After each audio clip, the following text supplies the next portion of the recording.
Şəkər xəstəliyində mədə qismi etmək olar. Xəstələr gəlir və mənə sual verirlər.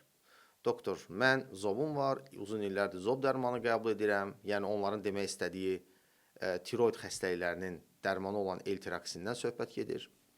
İkinci sualları budur ki, doktor, məndə şəkər var, uzun illərdir ikinci tip şəkərli diabetdən əziyyət çəkirəm. Bəs mən mədə qismi əməliyyatı olmaq istəyirəm, oluna bilərəmmi? Bu sualların cavabını mən sizə izah edeyim.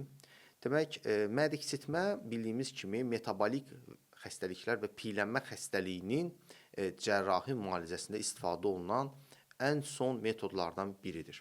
Və biz mədəni kiçiltməklə, insanı arıqlatmaqla bir neçə xəstəliyi aradan qaldırmış oluruq. Onlardan biri də elə şəkərli diabetdir və qalxanvari vəzin deməli, hipotiroz halında L-tiroksin qəbulunun azaldılmasıdır. Yəni, insanın çəkisi düşdükcə iki əsas problemdən də azad olmuş olur. Yəni, qalxanvari vəzin hormonal tələbatı azalır, çünki çəki düşdükcə daha az L-tiroksin dərmanı qəbul etmiş olursan və şəkərli diabetdən demək olar ki, ya tamamilə azad olursan, ya da şəkərli diabetə aldığın dərman preparatlarının və insulinin ehtiyacı azalır. Yəni, şəkərli diabetin elə dərmanı mədə kiçiltmədir və digər tərəfdən mədə kiçiltmə məhz şəkərli diabetin müalicəsini, xəstəliyini aradan qaldıran bir əməliyyatdır.